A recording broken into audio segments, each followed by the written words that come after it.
en un mundo en constante cambio que usted merece entender, porque es imposible interpretar la realidad que vivimos sin conocer cada uno de sus colores. Porque muchos son los tonos de la actualidad. Presentamos Matices.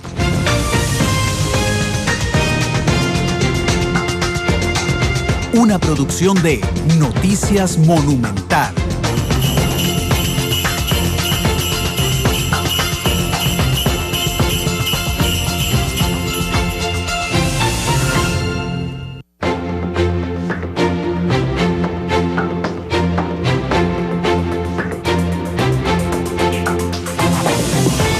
Dos con tres, ¿qué tal? Buenas tardes, bienvenidos a Matices, un programa de Radio Monumental, producción del Departamento de Noticias, y que lo que busca es establecer debate, análisis, profundidad de los temas que se vuelven noticia en Costa Rica y en el mundo. Hoy no podría ser de otra forma, hoy es el Matices Internacional, uno de los dos que tenemos en la semana.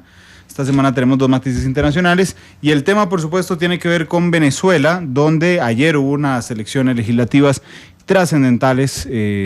En mi memoria no hay una cobertura de unas elecciones legislativas tan importantes como ocurrieron ayer en Venezuela. Ayer había muchos canales internacionales en vivo prácticamente durante todo el día. Estaba CNN, por supuesto, estaba NTN 24, había cadenas de todo el mundo analizándolas. Nosotros teníamos un despacho especial a través de redes sociales porque lo que ocurría en Venezuela era muy importante y lo que ocurre hoy en Venezuela es muy importante. En el más perfecto sistema electoral del mundo, dice don Nicolás Maduro, que es lo que ocurre allá en Venezuela. Pero antes vamos a tocarles algunos temas que se vuelven noticia en Costa Rica, que se volvieron noticia en las últimas horas. Una tiene que ver con Víctor Morales Zapata, el diputado del PAC. Algunos preferirían que no fuera ese su título, pero lo cierto es que don Víctor Morales se cansó de esperar que la Asamblea Nacional del partido resuelva su situación. Es claro que la fracción no lo va a hacer, es claro también que no lo iba a hacer la Asamblea Nacional, y por tanto don Víctor Morales Zapata, en una noticia de última hora que tuvimos en vivo en nuestra segunda emisión de noticias, llega al Tribunal Supremo de Elecciones, interpone un amparo electoral para obligar a el PAC a incluirlo en su fracción ya oficialmente. Echa chispa la situación, sí, sobre todo porque hoy hay reunión de fracción del PAC y don Víctor Morales dijo: estaré ahí sentado exigiendo mis derechos. Cisel Martínez, nuestra productora. ¿Cómo estás, Cisel? Hola, Randa, muy buenas tardes a toda la gente que nos está escuchando y nos verá más adelante. Una situación que se ha llevado bastante tiempo de debate, ¿verdad? Incluso dentro de la fracción del Partido Acción Ciudadana, Víctor Morales Zapata no era de esperarse que iba a tomar alguna acción relacionada a este tipo, porque la Asamblea, en las últimas ocasiones que ha tratado de sesionar para dar una posición ya general sobre esta situación, pues no ha podido, por falta de quórum, y eso evidencia mucho lo que está pasando. No ha podido, ¿estás segura? Bueno, no ha podido. No ha querido, es lo que ha hecho la Asamblea Nacional del PAC, porque es más cómodo. En el fondo no ha podido, porque no ha reunido todo el... Sí, pero sí, está bien, pero es que es más cómodo, Isel. Es más cómodo no resolverlo y tirarle la bola a la fracción. Lo que pasa es que la fracción está dividida completamente. No. Dejan, además, en una situación muy comprometida a don Marco Vinicio Redondo, el jefe de fracción. Completamente. Veamos que la última vez que llegaron a la oficina de don Marco Vinicio, estaba Víctor Morales sentado. Y entonces el grupo que no lo quiere, que es el de Otón Solís, Epsi Campbell y algunos otros, se fue a una oficina a sesionar. El otro grupo que sí lo quiere, se fue a otra oficina a sesionar. Y el jefe de fracción dice que va ahí solo, sesionando él. Lo que no faltó fue el cobro de la dieta, ¿verdad? De todos los diputados que no estuvieron reunidos como fracción, excepto el jefe de fracción, que él no lo hizo. Y una situación, por cierto, que don Víctor Morales Zapata criticó fuertemente hoy era que estaban aprobando recesos en esas sesiones para no aceptar que no podían sesionar y cobrar la dieta. Lo cierto es que ahora será el Tribunal Supremo de Elecciones. Es como le dan largas a siempre cuando sesionan, le dan recesos, postergan. Ha sido la tónica en este momento.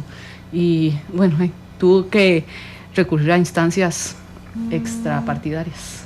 Sí. Vamos a ahora le tocará al Tribunal Supremo de Elecciones resolverle al PAC la situación de Víctor Morales Zapata. Eso es uno de los temas. Casi 2 años debatiendo ese tipo de cosas cuando hay cosas en el país más importantes de debate, claro, y que deberían salir desde una fracción. Y dicho sea de paso también, la fracción oficialista. Sí, y lo habían sancionado, don Víctor, Sí. un año. Y ya se pasó el año. Ya se pasó el año. Exactamente. No sé, yo creo que vendrá una resolución a favor de don Víctor Morales, del Tribunal Supremo de Elecciones. Completamente. Pero bueno, este es uno de los puntos nacionales, el otro, la inflación, menos 0.01.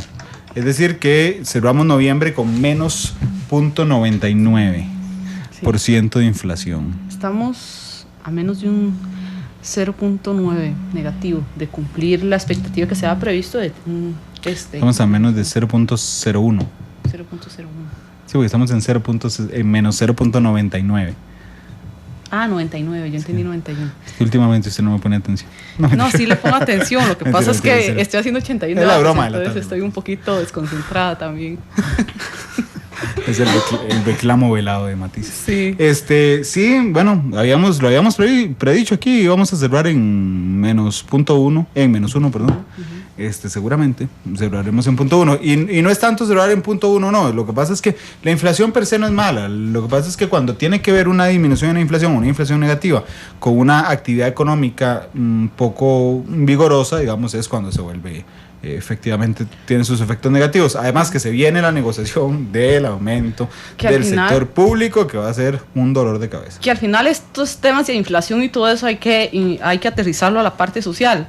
Y eso es una de las máximas críticas que han hecho muchos especialistas en esta materia. De nada nos sirve una inflación o una deflación favorable que no aumente el costo de la vida de la canasta básica si al final no se le está dando a la gente las herramientas de cómo comprar esa canasta básica.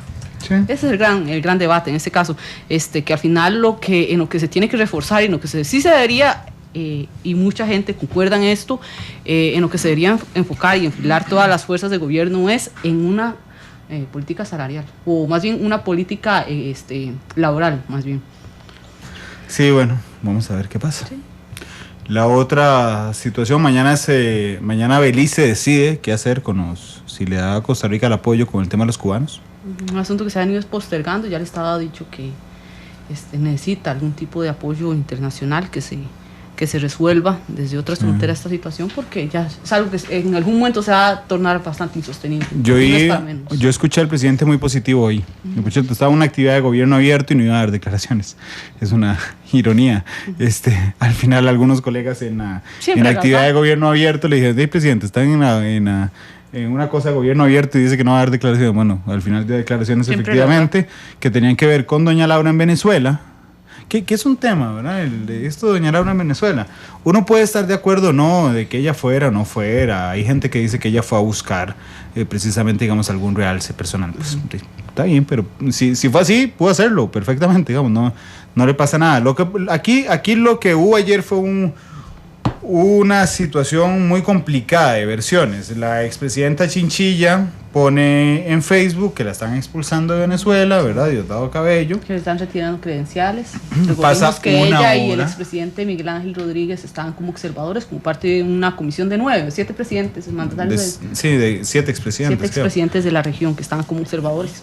Una hora después, el expresidente de Liberación Nacional, que también es expresidente de la República, José María Figueres Olsen, le pide al presidente, haga algo, diga algo. Una hora después, todavía después, el presidente dice: es que son muy confusas las declaraciones. Yo creo, vos sabes, que si vos agarras el mensaje del presidente y le quitas esa parte de muy confusas las declaraciones, era lo que tenía que decir. Sí. Y pedimos que se respete la investidura del expresidente de la República. Pero el agregarle, digamos, es que las versiones están muy confusas, como que desacredita un poco y genera un ruido, por lo menos para mí, inadecuado, digamos, a estas alturas. Claro, y se genera más tensión. Incluso ya hubo réplica en medios internacionales sobre esta publicación que hizo doña Laura en redes sociales. Sí, pero bueno, vamos a ver qué pasa. Vamos a revisar lo último que hay de Venezuela. Bueno, primero vamos a saludar a nuestros analistas, que tenemos que por cierto también pueden aportar bastante a la discusión política. Sí, es más, antes de hablar de Venezuela, los embarcó Isel. Tenemos el récord. Ellos quieren hablar. Tenemos el récord de ser el programa que más ha unido a padre a hijo en el análisis. Don Francisco Barahona, primero el papá. Don Francisco, ¿cómo le va? Buenas tardes. Pues buenas tardes, encantado de estar aquí con ustedes y con los radioescuchas y por supuesto compartir con mi hijo Alejandro siempre es un doble placer. Gracias. Y Alejandro, ¿qué tal? Alejandro Barahona. Un placer.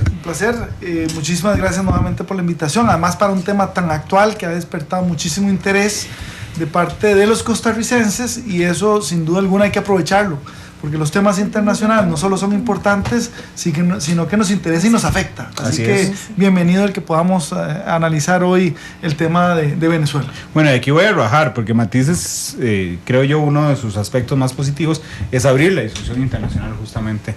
Lo hacemos una vez a la semana, esta semana serán 2 veces. Sí. El tema de Venezuela, precisamente. Sí, de Venezuela las 2 veces, ¿verdad? Abrimos y cerramos semana. Sí. Sí, porque estarán aquí miembros de la Mesa de Unidad Democrática el viernes. Sí. 2 candidatos, que bueno, aún está pendiente la confirmación si lograron alguna curul de los 167 que están en disputa en este momento en Venezuela, pero bueno. Bueno, antes de pasar a Venezuela, del menú introductorio que hicimos, don Francisco, no sé si quería aportar algo. Sí, sobre doña Laura, quería simplemente compartir la información ya conocida de que doña Laura presidió la comisión de la OEA o el equipo electoral de observación de la OEA en las últimas elecciones en México. Y en ese sentido, además de expresidenta, es una mujer que tiene todas las cualidades necesarias para ser una observadora internacional.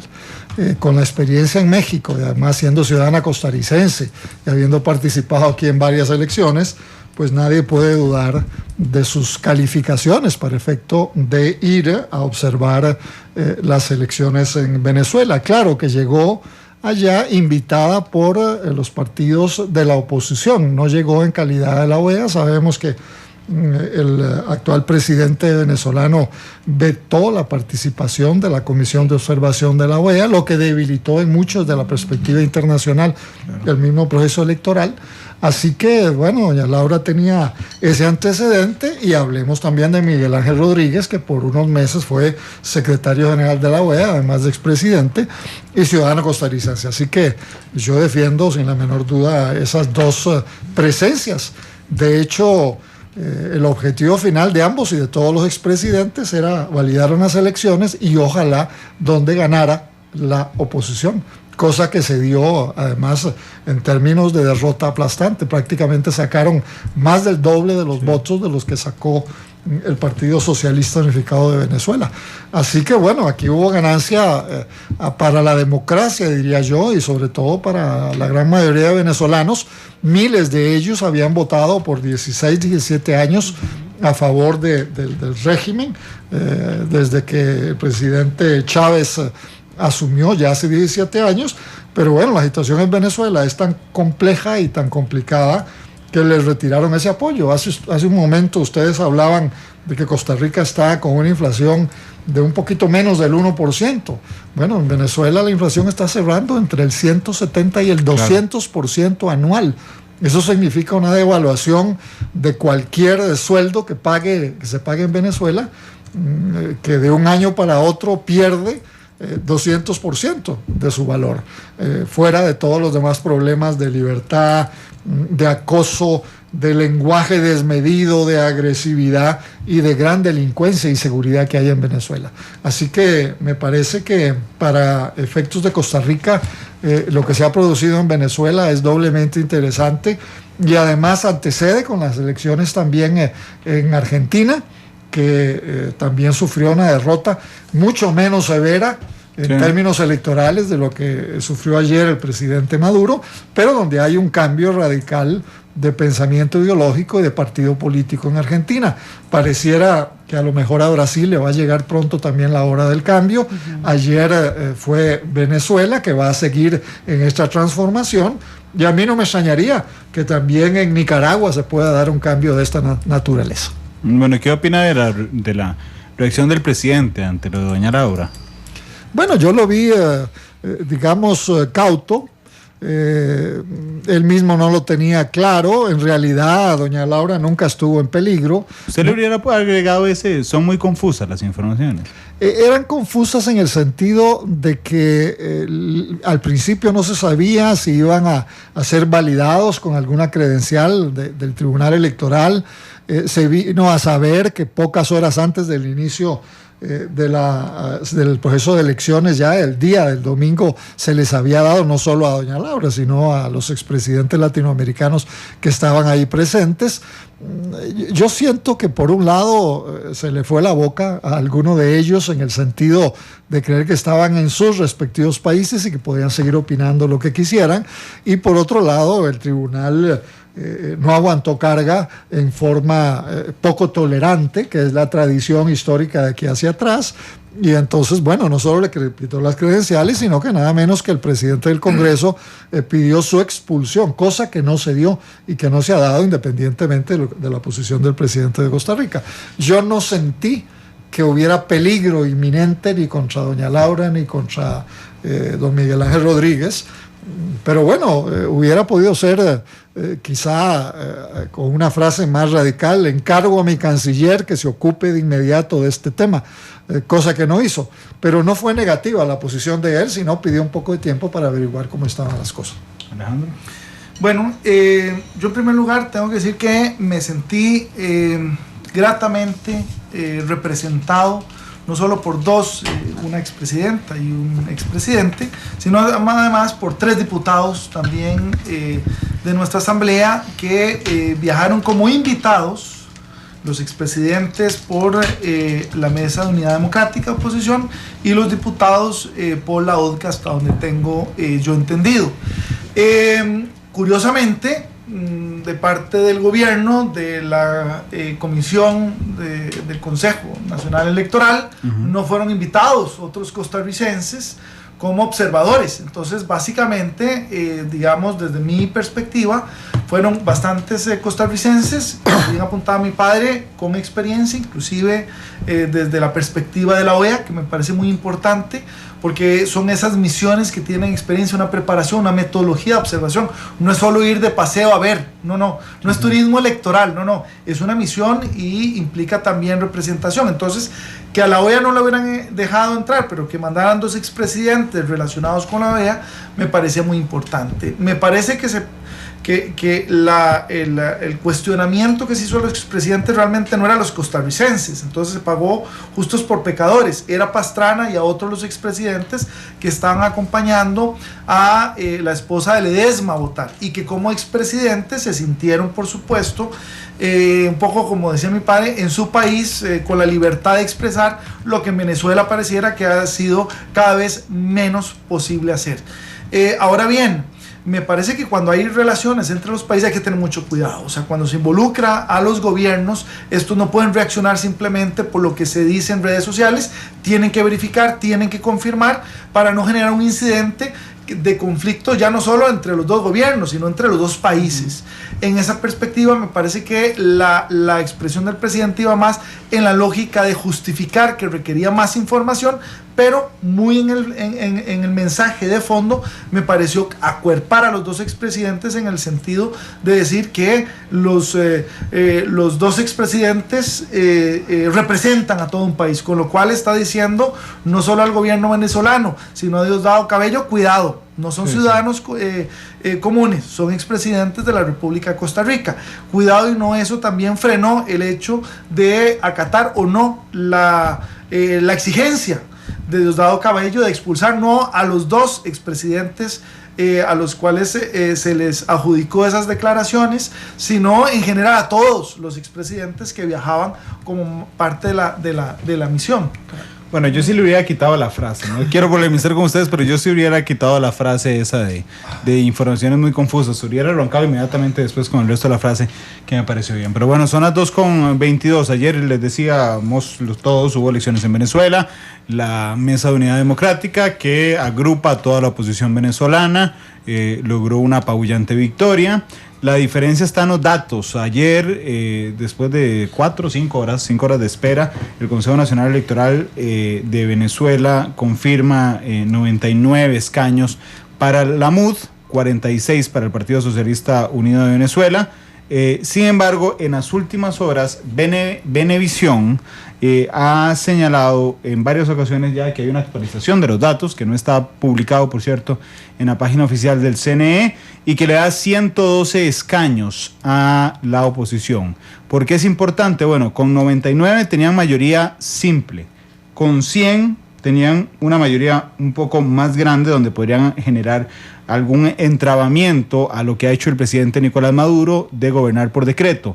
Pero con 112 ya era una cosa impresionante. 112, ya los datos que manejamos, igual de Venevisión, y que don Francisco se lo acaban de pasar también, y que a nosotros nos los estaban pasando de Venezuela, dice 112 diputados la MUD, el Partido Socialista 51 diputados. Con 112 tienen una mayoría absoluta para hacer un montón de cosas, para modificar la constitución política e inclusive para un referéndum revocatorio.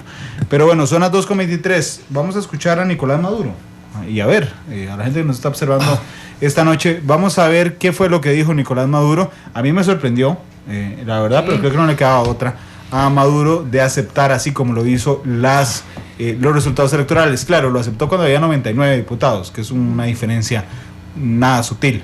¿Está listo Nicolás Maduro? Vamos con el presidente de Venezuela. Viendo estos resultados, hemos venido con nuestra moral, con nuestra ética, a reconocer estos resultados adversos, a aceptarlos y a decirle a nuestra Venezuela: ha triunfado la Constitución y la democracia. Lo aceptamos. Los resultados exactamente como han sido emanados por el Poder Electoral.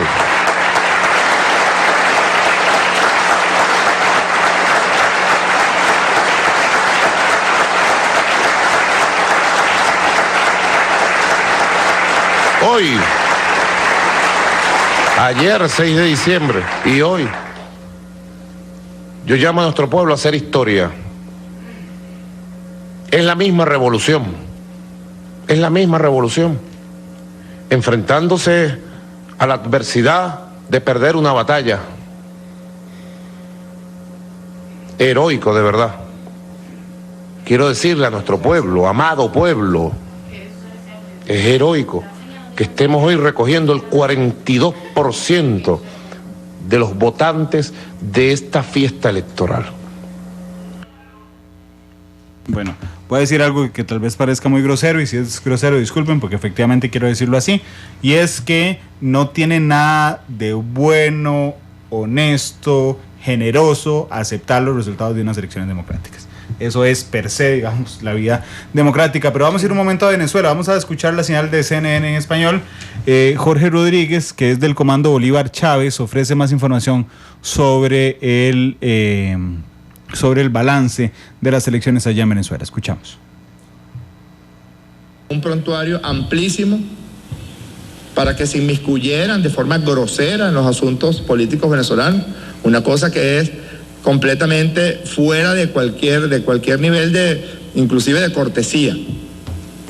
Una cosa que irrespeta a todas las venezolanas y a todos los venezolanos independientemente de cómo piensen. Y bueno, esos señores estuvieron allí, el señor Quiroga y el otro, opinando de los asuntos políticos internos de Venezuela. ¿Qué hubieran dicho en caso de un resultado inverso? Es decir, eso no tuvimos que aprenderlo, porque eso sí lo sabemos los chavistas. Sabemos que somos demócratas, que respetamos profundamente la Constitución de la República Bolivariana de Venezuela. Otra cosa es que hay que asumir, creo yo, aquí sí me atrevo a hacer una reflexión a priori, la desigualdad con la que emprendimos esta batalla electoral, porque nosotros fuimos una batalla electoral. Nosotros fuimos con nuestras candidatas, con nuestros candidatos, con nuestras propuestas, nuestros compromisos. Y del lado de la derecha lo que hubo fue una guerra, fue una campaña de guerra. Fue una campaña de agresión, porque esconder productos, acapararlos, generar una situación de ataque a nuestra moneda, eso no tiene nada que ver con una campaña electoral ni con propuestas electorales. Eso es una campaña de guerra. Toda la agresión por vía de los medios de comunicación internacionales hasta hoy. Yo no sé, yo no tenía ninguna esperanza, pero alguien puede haber pensado que ABC hoy no insultaría. Lo hizo. Uno podría haber pensado que la derecha podría administrar un poco mejor su victoria. Ayer Ramos Alup llamó cloaca a los periodistas de ANTV. Insisto, administren bien su victoria. Hay un pueblo en la calle y ese pueblo dio un mensaje claro el día de ayer y ese mensaje nosotros lo analizamos en toda su extensión, en la extensión de quienes votaron por la propuesta de la derecha venezolana. Hay que analizar profundamente eso, pero también en la visión de más de 5,5 millones de venezolanas y venezolanos que no son invisibles. Jorge Rodríguez, él es del Partido Socialista Unido de Venezuela, por eso escuchamos que ataca a la cadena internacional colombiana, NTN 24, y que está hablando de que la oposición debería saber administrar su triunfo. Y bueno, administrar el triunfo, ese fue el mensaje que dio ayer Jesús Torrealba. Vamos a escuchar, es el secretario de la Mesa de Unidad Democrática, que la semana pasada estuvo con nosotros aquí en Matices. Ya casi lo vamos a escuchar. Y a ver, vamos a ver, ustedes mandan cuando está listo. Jesús Torrealba es el secretario general de la Mesa de Unidad Democrática de Venezuela, que ayer dio el discurso justamente a la misma hora, por cierto, que le estaba dando Nicolás Maduro. Sí. Es que supongo que no sabían a qué hora iba a terminar, porque los discursos de Maduro son larguísimos, entonces... Incluso las cadenas internacionales tuvieron que cortar en ese momento a Maduro para poner el discurso de don Jesús Torrealba. El voto logró vencer democráticamente a un gobierno que no es democrático. Debemos agradecerle al pueblo de Venezuela, a todos, a quienes nos han acompañado durante años, gracias por su lealtad. A quienes por primera vez votaron por nosotros, gracias por su confianza. No los defraudaremos. Y a quienes prefirieron otra opción, nuestro respeto y reconocimiento. A ustedes, especialmente a ustedes, queremos decirles que también ganaron, porque en este proyecto cabemos todos. Este es un solo proyecto que se llama Venezuela, la Venezuela unida. Hoy es un día de celebración, pero este es un día histórico que también amerita que reflexionemos. Hemos estado divididos durante años y el país no ha ganado nada con esa equivocación histórica. Ahí era Jesús Torrealba, el secretario general de la Mesa de Unidad Democrática. Así las cosas, creo que ya es casi un hecho, don Francisco, que hay 112 votos para la oposición. ¿Cómo leemos estos resultados y qué opciones se le abren a la Mesa de Unidad Democrática? Mire, atemperar los motores es lo que uno recomendaría como demócrata, tanto al gobierno venezolano como a la oposición triunfante.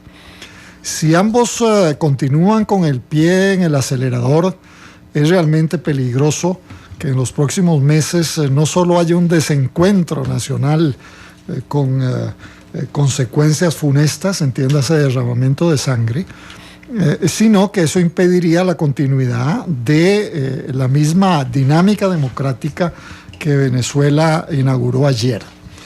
Algunos dicen que con 112 votos y se supone que puede llegar a 113, 114, porque faltan todavía 2 diputados por definir, efectivamente la oposición tiene la posibilidad de convocar un plebiscito para destituir al presidente.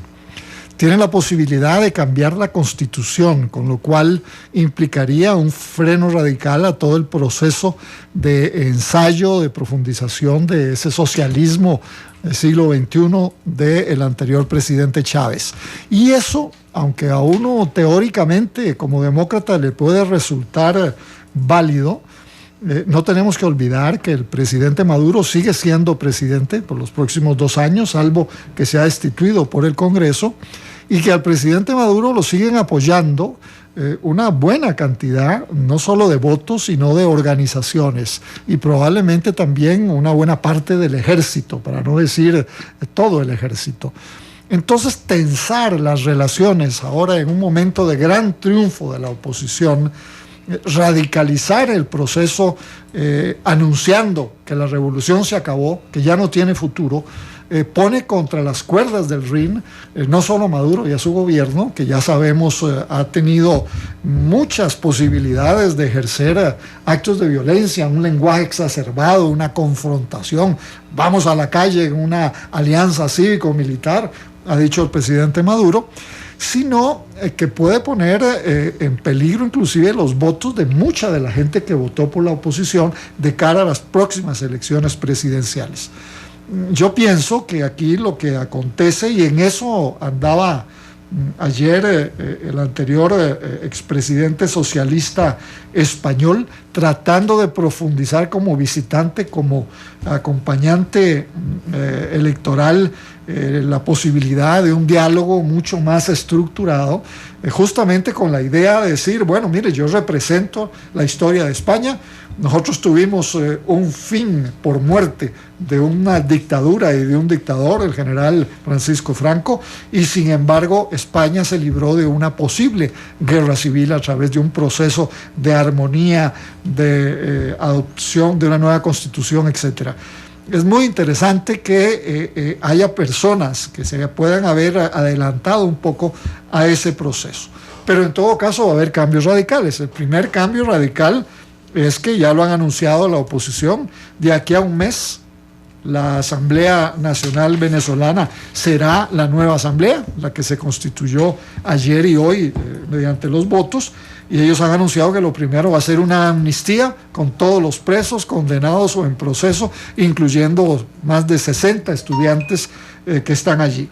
Eso implica que varios de los líderes de peso de la oposición van a ser liberados. Y el segundo elemento que han anunciado también, esto es interesante, la posibilidad de que Venezuela a un corto, mediano plazo regrese al foro de la OEA, no de la OEA misma, sino que vuelva a adherirse al Pacto de San José y sea parte del sistema interamericano de derechos humanos, lo que tiene una enorme simbología de compromiso internacional. Claro está, la Asamblea va a tener que aprobarle el presupuesto al presidente Maduro, y aunque es un régimen presidencialista, se le van a maniatar con esposas fuertes ese gasto.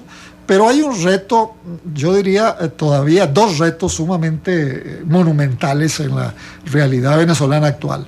Por un lado, bueno, el tema económico, la crisis económica. Maduro dice muy claramente, perdimos porque había una guerra económica desde afuera, desde adentro, etcétera, etcétera. No, es que ha habido una enorme cantidad de medidas equivocadas desde el punto de vista económico que han producido una escasez gigantesca que está muy en la raíz misma de explicación de por qué Maduro y su partido político perdieron. Y el segundo tema, ya lo dije al principio, el tema de la violencia, el tema de la inseguridad ciudadana. Si en esos dos temas tanto oposición como gobierno no logran acoplarse y la ciudadanía de aquí a 2 años no ve cambios radicales, es capaz que el triunfo de la oposición se desmorona, y esto es delicado. Hay mucho más, pero me detengo aquí para ofrecer la palabra a Alejandro. Gracias. Yo tengo, voy a responderlo desde dos perspectivas. Una, lo que puede hacer la oposición con 111 o más escaños en el Congreso. Y una segunda son los pasos un poco a seguir. Desde la perspectiva de los 111, 112 hasta 114, dependiendo del resultado final y que lo valide el Consejo Nacional Electoral, yo todavía estoy a la expectativa de que ello ocurra, porque ahí se está jugando no solo el Consejo su credibilidad y legitimidad, sino la posibilidad de revocatoria de mandato de Maduro, y ese es un tema que no la veían venir, creo yo, dentro de la perspectiva de los escenarios que ellos habían construido. Claro, la revocatoria de mandato sería, creo yo, la última etapa de un proceso que probablemente iniciará, uno, con todo un proceso de negociación, de diálogo, de definir una agenda, ¿okay?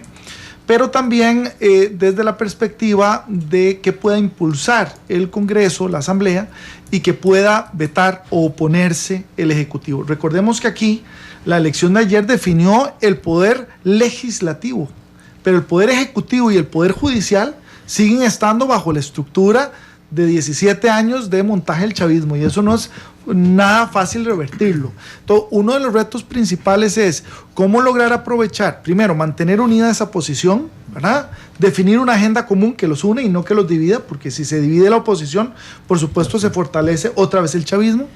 Y dentro de esa perspectiva es el nombramiento de magistrados que no sean chavistas, Eso me parece que podría traer un contrapeso muy importante al Poder Judicial, para que el Poder Judicial no entre en el juego si escoge seguir detrás del Ejecutivo o del Legislativo, sino que encuentre su propio terreno. Ese es el balance democrático de los países. Y esto no es pequeña cosa, también porque en medio está el Consejo Nacional Electoral, con 111 o más. La oposición, y me parece que lo va a tener que hacer, no digo en los próximos meses, pero sí antes de la próxima elección, es abrir los espacios a gente, digamos, más objetiva desde el punto de vista del Consejo Nacional Electoral, para que las próximas elecciones presidenciales no sean solo garante a nivel del proceso el mismo Consejo, sino ojalá que sean las elecciones más observadas por organismos internacionales en la historia de Venezuela. Y eso solamente se podrá lograr con una apertura del Consejo Nacional Electoral. La otra cosa, y con 111 lo puede hacer la oposición perfectamente. Ahora, aquí también hay otro elemento que me parece digno de señalar. Es las reformas de leyes, inclusive la misma Constitución, pero no simplemente porque le convenga a la oposición, sino, como bien apuntaba mi padre, en la lógica de cómo eso puede afectar la calidad de vida de los venezolanos. Porque hubo básicamente dos factores que tienen hartos a los venezolanos y a las venezolanas: la situación económica y, por supuesto, encarecimiento de productos de primerísima necesidad, y la inseguridad. Esos son los dos factores que más están afectando en el zapato al ciudadano, y esos son los dos factores que tanto a la oposición como al oficialismo le conviene entrarle a fondo en los próximos 2 años, porque no solamente podría desinflarse a favor del oficialismo la bola electoral en las próximas elecciones, podría incrementarse el abstencionismo. O sea, no necesariamente es un tema que solo le perjudique a la oposición, le perjudica también al oficialismo. Ahí es donde esa agenda común debería de servir, porque es, como bien apuntabas al inicio del programa, Randall, es realmente inusual que un proceso parlamentario haya despertado tanto interés en el hemisferio como esta. Quizás, es más, no recuerdo yo un proceso en el que haya habido tanto interés de realmente por lo que suceda y por lo que definen los mismos venezolanos y venezolanas. Y dentro un poco de esta lógica que decíamos, también el tema de que me parece valioso, de aprovechar estos 2 años a partir de la salida de los presos políticos para fortalecer la oposición, pero también para preparar cuadros. Recuerden que son 17, 18 años de chavismo. Todos los que no han pregonado con el chavismo no han tenido posibilidades de ejercer puestos públicos. Entonces, realmente la experiencia en la administración pública se adquiere estando. No hay ninguna universidad que esos conocimientos, digamos, los certifique. Le toca a la gente, a partir de su participación política, poder realmente adquirirla. Entonces, aquí también estos 2 años implica no solamente esa definición de agenda, sino también de esa expertise, porque no se trata solo de alguna manera pedir la bola, o sea, pedir llegar al poder. Hay que saber jugar con ella cuando se llega, y para eso hay que prepararse no solamente en términos de discursos, sino también de accionar, de las redes. Y cierro con esto: el tema internacional va a ser fundamental, tanto para oficialismo como oposición. ¿A qué me refiero? El tema, por supuesto, esa definición electoral le toca a los venezolanos, pero trasciende Venezuela. Y he ahí la explicación del interés, no solamente a los costarricenses, a todo el hemisferio y más allá. Yo creo que dentro de esa perspectiva vamos a ir buscando o percibiendo ese acercamiento, no solo a la OEA, sino a otros organismos, de manera en que las dos fuerzas se sientan equilibradas en términos de su influencia internacional. Bueno, y es que la situación que está viviendo en este momento Venezuela, don Francisco, no, bueno, o al menos la oposición no se queda únicamente en que ya ganó las elecciones, tiene y ya don Alejandro ha recapitulado algunos de los retos que tiene. Primero, la parte social, con la situación de inseguridad y la situación económica de Venezuela, y por otra parte, que está bien, ganaron las legislativas y eso representa un gran poder político, pero está la Sala Constitucional y está también órganos como la Contraloría, que son parte del Ejecutivo, o tienen fuerza en el Ejecutivo en ellos. Bueno, si hubiera un fracaso del diálogo, efectivamente el presidente Maduro y su gobierno tienen varios instrumentos para tratar de boicotear la aprobación de leyes de parte del Congreso venezolano. Uno es la Sala Constitucional, que está integrado exclusivamente por jueces nombrados por el oficialismo. Inclusive yo escuché ayer a algún líder de la oposición decir que sería conveniente que estos magistrados renunciaran, porque en un Congreso tal y como finalmente se dibujó, se concretó, obviamente esto implicaría una guerra entre poderes. Pero sabiendo que esos poderes son desiguales, porque efectivamente con esta cantidad de votos el Congreso venezolano puede perfectamente destituir si es que hay una confrontación. Igualmente la Contraloría, la Fiscalía, que son organismos evidentemente de un gobierno presidencialista, son nombrados por el presidente, y así otras autoridades. Pero yo quiero rescatar, efectivamente las elecciones producen un resultado y ese resultado hay que acatarlo. Ayer se acató, curiosamente, después de casi 6 horas de silencio de parte del Tribunal Electoral, cuando ellos habían dicho que más o menos en 2 horas iban a dar el resultado y presumían de que por lo menos técnicamente en 2 horas podían dar ya los primeros resultados con tendencia bastante establecida, porque bueno, son muy presumidos de que es el mejor sistema electoral a través del uso de cómputo en el mundo. Entonces ayer el problema no era si era eficiente o no, sabemos que es eficiente, sino que ahí tuvo que haber una discusión clarísima en por lo menos 3 horas de silencio. En los próximos meses vamos a saber probablemente qué fue lo que pasó. Consultas van, consultas vienen con el presidente, con Diosdado Cabello, etcétera, con el liderazgo del partido, con el ejército, para, bueno, finalmente hacer lo que hizo Maduro, que fue reconocer las elecciones, independientemente de lo que diga Maduro. Pero vean ustedes un detalle. Ayer, cuando estábamos viendo el anuncio de los resultados, bueno, efectivamente ustedes lo mencionaron, el presidente estaba hablando. ¿Cuándo en Venezuela se corta el presidente? Nunca. Es más, en el momento que CNN y otras cadenas internacionales, que era algo que nosotros estábamos viendo, se conectaron con el discurso de el coordinador de la mesa de la oposición, cortaron al presidente. Pero yo me fui en televisión a Globovisión y seguían transmitiendo al presidente. Claro, no podían quitarlo. O sea, los medios de comunicación mayoritariamente dentro de Venezuela siguen al presidencialismo, porque así han trabajado y se ha estructurado ese sistema. Claro. Entonces, la pelea no está ganada, aunque jurídica y electoralmente sí está establecida. Ahora, queda muy debilitado el gobierno, y esto a mí me preocupa, porque bueno, ellos supongo que van a tener una etapa de análisis de por qué la derrota.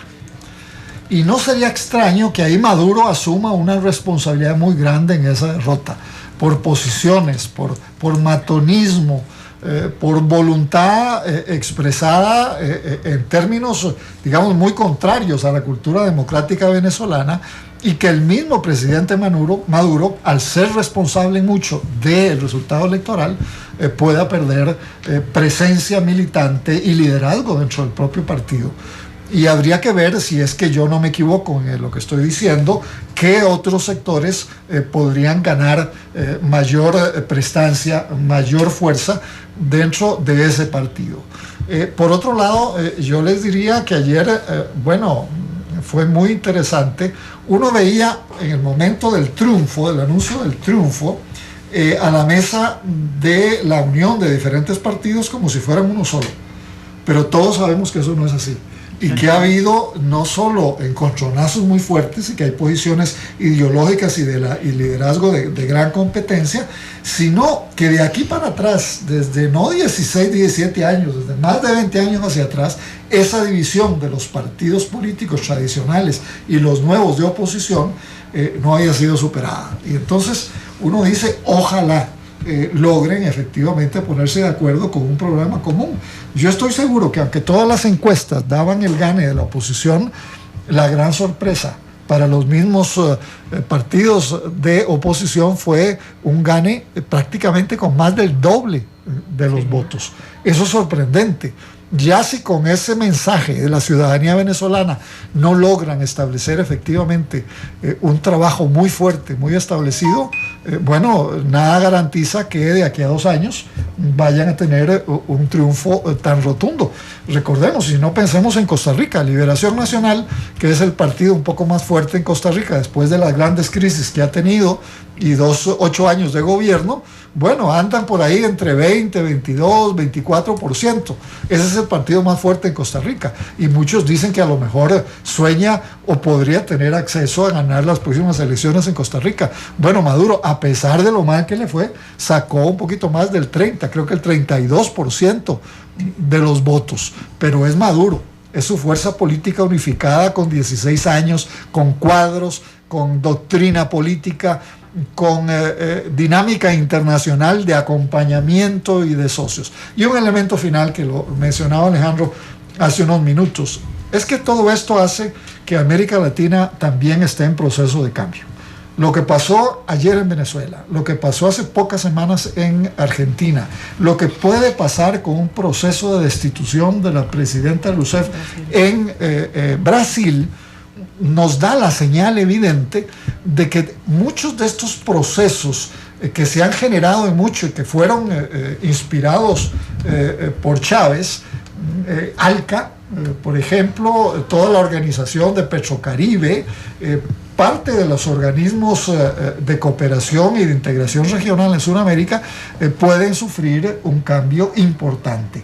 Inclusive, para la política exterior de Venezuela probablemente haya cambios, aunque el presidente siga siendo presidente de Venezuela, y van a tener que moderarse. Y la misma relación con Cuba, tan cercana entre Venezuela, Cuba y sobre todo con el presidente Maduro, probablemente irá en esas conversaciones de diálogo, porque estoy seguro que una gran mayoría del pueblo venezolano están cansados de una cercanía tan inminente de militares, policías, médicos, economistas, ingenieros cubanos que han llegado en solidaridad, entre comillas, a ayudar en el proceso revolucionario de Cuba. Y a la inversa, la debilidad en que queda el régimen de Maduro con esta derrota va a afectar a Cuba mismo, sí, que está en un proceso de apertura. Y eso para no seguir hablando de consecuencias similares.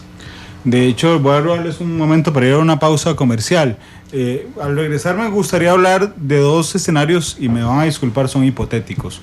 Uno de ellos es que la Asamblea Nacional de Venezuela, la actual, que tiene hasta el 31 de diciembre, y hoy nos comentaba un colega desde Venezuela, podría aprobar una ley habilitante para el presidente Maduro que incluya periodos de los 8 años. Esa es una de las cosas. Y la otra, yo soy un poco mal pensado. ¿No es mejor para la oposición venezolana impulsar hoy, de una vez que están unidos, que no se han reflejado esas divisiones, un plebiscito? De una vez al inicio y en lugar de empezar quitando magistrados y subiendo, quitar de una vez a la cabeza y seguir para abajo. Al regresar hablamos de eso. 2:50, vamos a la pausa y volvemos.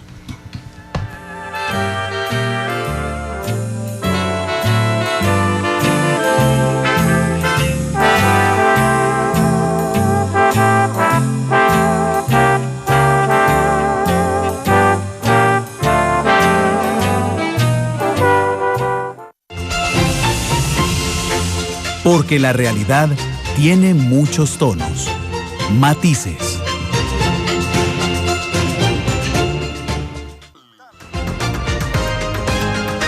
La actualidad, sus tonos, sus contrastes. Esto es Matices.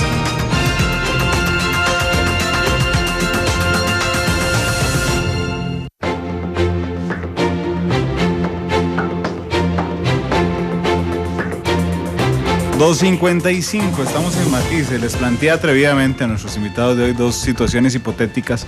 Una de ellas es que la Asamblea actual de Venezuela habilite nuevamente, ¿cómo se llama? Poderes habilitantes, ¿no? Ley habilitante. Ley habilitante. Sí, al presidente Maduro, digamos, que de un momento a otro diga, bueno, usted puede seguir legislando por decreto de aquí a 6 meses y se retiran al otro año. ¿Cómo ve usted ese panorama? Bueno, para la gente que nos está escuchando, una ley habilitante es que el poder parlamentario, que es el que en buena teoría constitucional aprueba las leyes, le da el poder al presidente para que en su lugar el presidente apruebe las leyes que quiera dentro de un marco temático sin pasar por el Congreso y con el mismo efecto de ley plena. Yo le diría lo siguiente, si eso hace el presidente Maduro y su gobierno y aprueban un proyecto de ley en ese sentido, eso es declarar la guerra, sin la menor duda, a el nuevo Congreso, que tendría la misma posición pero a la inversa. O sea, tendría una cantidad de votos suficiente inclusive para suspender la ley habilitante. Pero lo más grave es, digamos, el sentimiento que estaría detrás de todo eso de parte de la revolución del siglo XXI, del presidente Chávez y Maduro. Es decir, nosotros aquí no queremos diálogo, vamos a como sea, aunque no tengamos la mayoría. Y vean ustedes, oposición, mayoría, vean qué hacen. Entonces, probablemente en ese universo, la otra hipótesis que Randall planteó es que, ¿cuál es la respuesta de la oposición? Vamos a quitar a este presidente y vamos a habilitar la posibilidad de que el pueblo, en una convocatoria de plebiscito o referéndum, quite al presidente Maduro, sabedores de que tenemos la mayoría. Y eso jurídicamente es factible, cualquiera de las dos reacciones. Pero en la calle, en los barrios, eso implicaría una confrontación, y eso sería una confrontación probablemente militar. Muchos de los grupos que estarían en el gobierno utilizarían armas, podría haber guerrilla, no nos olvidemos de la cercanía también ideológica, por lo menos a la Revolución Cubana, y a mí me parece que eso sería un error de ambos, extrapolar y estirar el elástico al máximo desde el punto de vista histórico. Así que yo espero que ninguna de las dos cosas se planteen, que haya paciencia, que haya un marco de diálogo. ¿Por qué? Porque el diálogo no solo le sirve a los que ahora quieren tener el poder, sino también al presidente actual y a su partido Unido Socialista de Venezuela, porque ganan tiempo para recomponerse, ganan posibilidad de tener un poquito de mayor fortaleza en la cita electoral para elegir al nuevo presidente, que ya está planteada para el año 2019, que no queda tanto tiempo de aquí para allá. Así que bueno, pero es muy buena la interrogante que Raldan nos planteó. Alejandro. Polémica la interrogante. Yo concuerdo con el análisis, y además agregaría otra cosa. Hay una situación económica complicada. O sea, en este momento, con el precio del petróleo por el suelo, el margen de acción del gobierno es tremendamente limitado.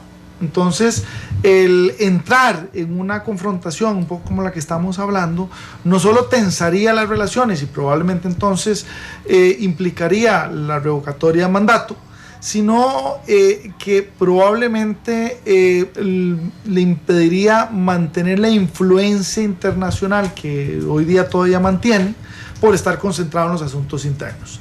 Aquí hay un elemento también importante, y es que ayer en el discurso de Maduro, él dejó ver que el mensaje de cambio de alguna manera también tenía que llegar al gobierno, que él lo había entendido y que se tenían que dar cambios.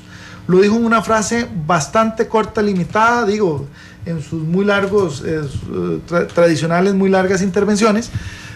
Lo dijo en cuestión de unas 2-3 líneas, pero eso de alguna manera también abre la posibilidad de que Maduro no se espere a que de alguna manera haya un voto del Congreso de censura a su gabinete, que también ya se podía hacer con una mayoría de creo que 106 diputados. 101 diputados. 101 diputados ya se podía hacer. Ya ahora con 113 es obvio que hasta algunos podrían estar enfermos o de viaje, y aún así les alcanzaría.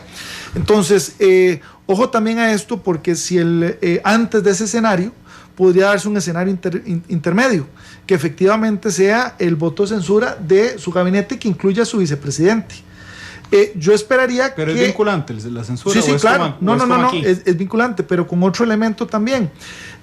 Ahí, de alguna manera, debería adelantarse Maduro, no a esperar ese escenario, sino desde ya hacer algunos cambios importantes que puedan enviar un mensaje, por ejemplo, que estamos hablando de inseguridad, por ejemplo, en algunos aspectos económicos.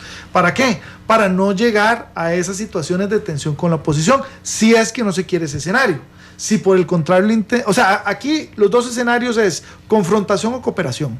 Esos son los dos escenarios. No hay, digamos, escenarios intermedios en esta lógica. Y lo podremos ver en las próximas, yo diría, 2-3 semanas, especialmente, y creo que la primera prueba de fuego es el anuncio que se tendrá que dar con el resultado final, ¿verdad? Porque yo creo que la oposición tampoco va a aceptar menos de 111 escaños ganados. Entonces, ojo también a ese elemento de que está de por medio. Sí, porque... yo querría, para efectos de las personas que están escuchando este programa, Randall, decir que esto que nosotros estamos conversando no sería posible en Costa Rica. Los dos elementos jurídicos que son normas de la Constitución venezolana, por un lado, el consultarle al pueblo a mitad de mandato, si ese pueblo quiere que ese presidente continúa y complete su periodo, eso no existe incorporado en la Constitución de Costa Rica. Yo soy de la opinión de que ese es un cambio importante, que los costarricenses deberíamos tener la posibilidad, quizá agrandando no a 4 sino a 5 años, que a los 2 años y medio o al tercer año se pueda preguntar si estamos de acuerdo en que el presidente o la presidenta continúe, o se va para afuera y se convoca elecciones adelantadas dentro de toda una reforma del sistema, pasar del sistema presidencialista a un sistema parlamentario o semiparlamentario.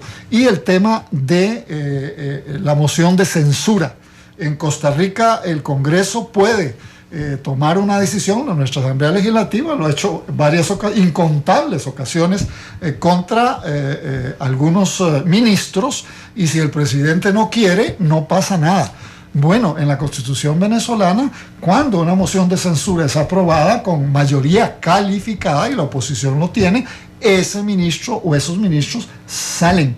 Podrían inclusive salir media docena o todo, y esto provocaría una gran crisis de gobernabilidad en Venezuela. Entonces, lo interesante para, digamos, que las personas que nos escuchan tengan en su cabeza esta lógica jurídica, es que Venezuela, gracias a su constitución, sigue siendo una democracia. Y esa democracia ha producido este cambio de timón tan radical del día de ayer. Por más que tenga años de estar en un proceso de revolución, y yo diría algo más, de matonismo ideológico. Y aún así el pueblo sigue siendo el soberano y tiene la posibilidad, porque hay un régimen constitucional democrático establecido, inclusive en los primeros años del anterior presidente, mucho antes de la alianza con Cuba, mucho antes de la radicalización socialista bolivariana del proceso mismo, que Chávez en un principio, ustedes se recordarán, en algunas entrevistas, él se declaraba un demócrata completo, sí, sí, dispuesto a entregar el poder cuando perdieran frente a un proceso de elecciones. Y esto entonces hace una dinámica, yo diría, muy enriquecedora de lo que está sucediendo ahora en el Cono Sur. Primero Venezuela, primero Argentina, ahora Venezuela, probablemente, repito, Brasil, y eso implica, desde mi óptica, a pesar de que hay sufrimiento de muchos de esos pueblos por crisis económicas, crisis políticas, crisis de seguridad, un reverdecer de un sistema democrático que confía en la voluntad de la ciudadanía expresada en procesos electorales. Mientras eso se garantice, las dictaduras no tendrán posibilidad de establecerse en ningún régimen político en América Latina. Por eso yo agregaba la posibilidad de que esta especie de nueva ola pudiera efectivamente estar presente en el momento que el presidente Ortega relance su candidatura. Recordemos que hace poco se reformó la Constitución en Nicaragua, y el presidente Ortega, Daniel, puede reelegirse cuantas veces él quiera y cuantas veces se lo permita el partido sandinista, y cuantas veces los electores le den 35% de los votos emitidos. Así que bueno, todo esto son cambios. Yo creo que lo de ayer a mí me tiene altamente satisfecho. Ahora bien, ¿en qué forma debe, a partir de este momento, don Alejandro, la Mesa de Unidad Democrática administrar este triunfo, tomando en cuenta que, está bien, es una Mesa de Unidad Democrática, pero hay muchos partidos ahí dentro? Sí, con cautela, con temas que tienen que estar compartiéndose y también con un cronograma. Y digo un cronograma porque aunque han sido elegidos, también hay que recordar que en 3 años aproximadamente son las elecciones presidenciales en Venezuela. Y ya en ese momento se estará, como dicen, en modo electoral. Entonces, en realidad, lo que se tiene de manera óptima, yo diría, es 1 año y medio, 2 años antes de llegar a esa ventana. Y en esos 2 años hay no solo que demostrar y honrar el voto de los electores, dando esa mayoría tan significativa, sino dando resultados. Y aquí se nos había escapado un tema también. Habíamos hablado de inseguridad, habíamos hablado de la situación económica, pero está también el tema de la corrupción. Y ese es un tema de la mayor importancia también, no solamente para los venezolanos, para los costarricenses también. Ahí son temas que compartimos. Entonces, también lo interesante será, a partir de esta nueva realidad parlamentaria, cómo se logre utilizar la otra cara que tienen los congresistas, que no solo aprobar leyes, sino el control político de los otros 2 poderes. Y digo el control político porque también, si se empiezan a investigar casos de corrupción, y vean que el caso de Brasil no es un tema ajeno, creo que el fin de semana también ya estalló un escándalo en Bolivia de corrupción con fondo indígena, que es uno de los fondos de mayor cantidad de recursos para inversión en las zonas indígenas y también en todos los territorios rurales de Bolivia. Bueno, ¿qué pasaría si se empieza realmente a hacer procesos de investigación a fondo? Podría hacerse desde el Congreso votos censuras contra X o Y funcionario por casos de corrupción y pasarlo a el Poder Judicial, inclusive para procesarlo judicialmente. Entonces, ojo que también la articulación, o sea, estamos solo al puro principio de todas las ventanas o las puertas que se tienen por delante. La otra cosa también importante es lo que habíamos dicho desde el principio del programa. Si efectivamente se logra aprobar una ley, que no habría mayor dificultad, para que esos más de 80 presos políticos salgan, se va a ver fortalecida desde el punto de vista del liderazgo la oposición, ¿verdad? Oposición que ha tenido que organizarse en los últimos años de cara a que si hay alguno que es privado de su libertad, como ya ha pasado, inmediatamente haya otros. Por eso es que ustedes veían ayer también muchas caras en la mesa principal de la oposición, de la MUD. O sea, ¿qué pasaría si no está fulano o no está sutano? La idea es que no se caiga la oposición.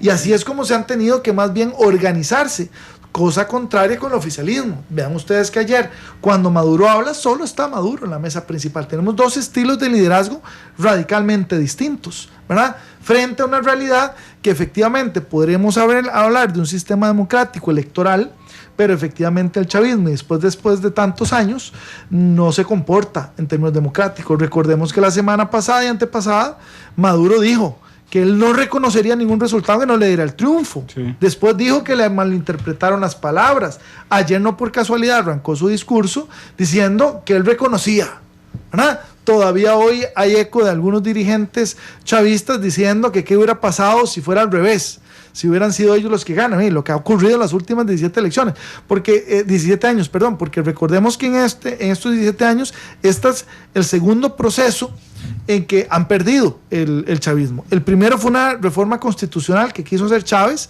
y el pueblo votó que no. Sí. Ya había una constitución chavista. Y esta es la segunda elección. Entonces, no solo no se va a acabar el chavismo obviamente ahora hacia adentro empieza todo un proceso de crítica, probablemente de reacomodos, en el que no nos tendría que sorprender que surgen otras caras, porque Diosdado Cabello también está duramente cuestionado y probablemente será un dirigente con muy poco margen de acción internacional. No me lo imagino viajando alrededor del mundo con la sombra de la DEA encima. Exactamente, detenido en cualquier aeropuerto. Sí, ya los costarricenses hemos visto cómo nos afecta también ver fotos de expresidentes bajados de avión esposados. Bueno, eso efectivamente... O dirigentes deportivos encarcelados en Suiza. Deportivos también, ¿verdad? Entonces, bueno, tenemos esa realidad que apenas nos despierta. Imagínense las implicaciones internacionales. Decíamos ahora un poco lo que podría o no pasar en Nicaragua, pero la pregunta es, con un petróleo a precios tan bajos, buena razón de esto hay que explicarlo, es por la producción norteamericana de petróleo. O sea, aquí también hay que señalar que ha sido muy interesante la estrategia productiva económica, lo dejo en paréntesis, de Estados Unidos en producir a precios casi ruinosos, y hablo de ruinosos desde el punto de vista de los productores históricos, y esto está generando grandes tensiones no solo en Venezuela, sino en otros productores, México, Brasil, pero hablemos de los árabes también, que hoy se anuncia no están dispuestos a bajar la producción ni aumentar el precio del hidrocarburo. O sea, las malas noticias para Venezuela continuarán. Ok, lo que estás queriendo decir es que Estados Unidos produce baratísimo para desestabilizar de alguna forma a los gobiernos productores, llámese Venezuela. Pero vamos a una pausa porque me quedan 2 puntos polémicos pendientes, si no, no nos va a dar tiempo. Uno es los egos en la MUD. Es decir, Leopoldo López en libertad, Enrique Capriles por otro lado, María Corina Machado por otro lado, Jesús Torrealba por otro. Por eso yo hablaba, digo, si yo con toda sinceridad digo, si yo fuera el estratega de la MUD, digo, y de una vez métanse a pedir un plebiscito, porque dentro de un año va a ser un pleito aquí interno entre quién va a ser el candidato presidencial o no. Esa es una de las cosas. Y la otra es el papel de las Fuerzas Armadas en Colombia, que ayer la MUD les aplaudió y todo a las Fuerzas Armadas. 3:12, vamos a la pausa y volvemos.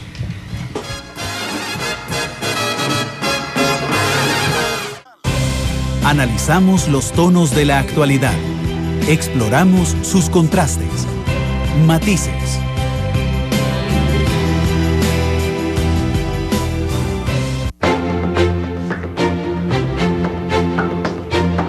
Tres con 18, nos están pidiendo un derecho de respuesta aquí al aire.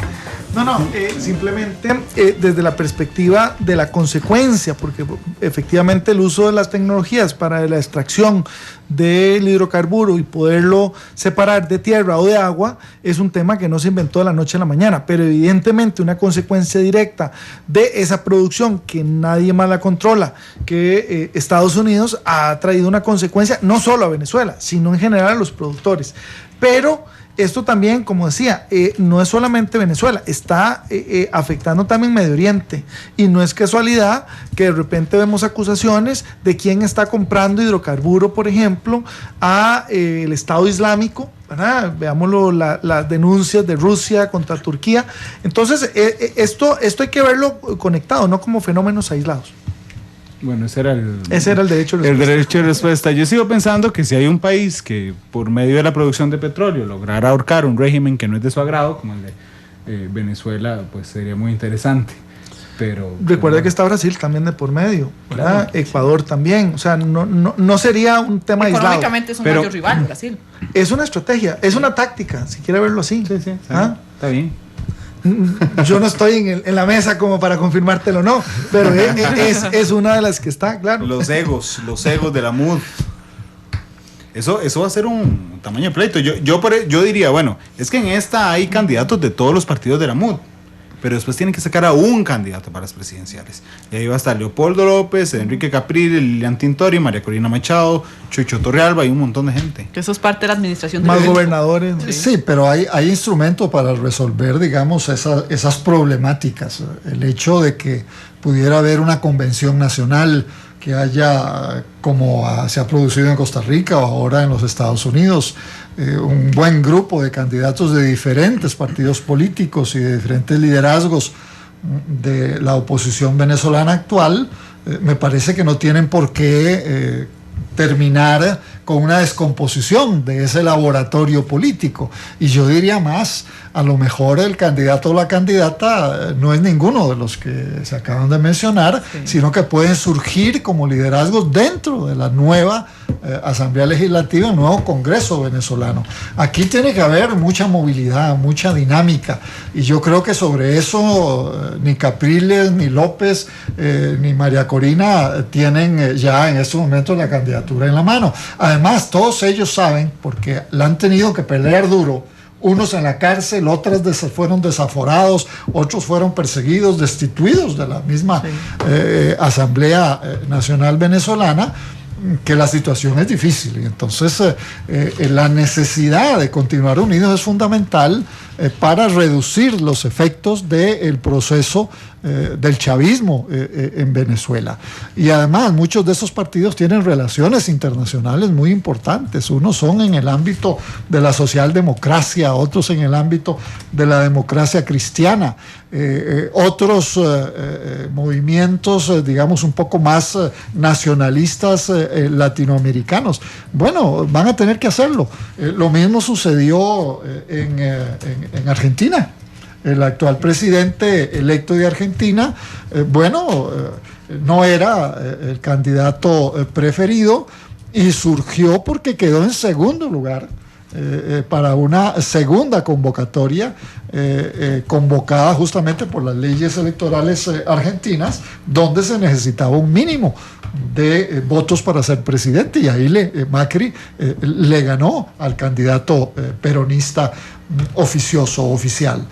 Todos estos son instrumentos que la democracia tiene. Yo no percibo una carnicería o una lucha terrible, porque eso podría significar volver a poner en manos del chavismo la posibilidad de ganar unas próximas elecciones. Nos quedan 3 minutos. No, además también todos tendrán en la cabeza también que sacar mucho la cabeza podría implicar lo que le pasó a Leopoldo López, ¿verdad? Desde la perspectiva de ser un preso político. Entonces tampoco creo que hayan tantísimos voluntarios y voluntarias, pero sí le voy a decir una cosa. A mí me parece, Randall, que lo que sí estamos viendo es que tarde o temprano muchas de estas figuras van a estar en el escenario político venezolano. Aquí tenemos gente muy joven, gente que le quedan 30 años por delante. Entonces no es esta primera elección en la que cada uno o queda o se va para la casa. O sea, es más, podríamos ver hasta reelección de algunos de estos. En política las cartas no están echadas. Entonces esto me parece que inclusive la esposa de Leopoldo López de repente podría ser eventualmente una candidata, no digo en esta, pero en el futuro, ¿verdad? Entonces pueden hacer un Kirchner. Bueno, a mí me gustaría pensar que Venezuela haya aprendido y empiece realmente en una rotación democrática de sus líderes y no se quede estancado en caudillos esperando que de ahí se resuelva todo, porque creo que más bien en la diversidad y en el pluralismo encontraremos las mejores soluciones, no en la concentración del poder. 30 segundos. El otro tema que se planteó era, el papel de las Fuerzas Armadas. Fue vital ayer. Si las Fuerzas Armadas ayer no hubieran estado comprometidas con los valores de la Constitución, a lo mejor se hubiera dado un fraude electoral. Así que yo creo que las Fuerzas Armadas están comprometidas. Ayer dieron una prueba evidente y se alejaron un poco de la misma posición que tenía el presidente. Y finalmente yo le diría que el tema, rescato el aporte que hizo Alejandro, el tema de la corrupción es muy importante, porque ahora se van a comenzar probablemente a develar dentro del actual aparato de gobierno venezolano corrupciones, y quizá corrupciones, algunas ya hemos tenido algunas informaciones monumentales, y esto puede también ser un elemento que disminuya la posibilidad política de que el Partido Socialista Unificado de Venezuela tenga nuevas opciones realmente de poder por bastante tiempo. Bueno, las Fuerzas Armadas respondieron bien con 99 escaños de la oposición. Habrá que ver con 112, ¿verdad? Igual que el ejecutivo de Maduro, y que acepte, porque él dijo, yo me cuido mucho de las palabras que usa la gente, y dijo, aceptamos esos resultados así como están, 99 escaños. Era así, vamos a ver qué pasa. Yo creo que Tibisay Lucena, que era presidenta del Consejo Nacional Electoral, pues se trasnochó, porque hoy han durado ya 16 horas en dar un segundo corte con solo el 4% de las mesas. Una cosa sospechosa en Venezuela. 3:25. Gracias, don Francisco. Gracias, Alejandro. Gracias, César. Buenas tardes.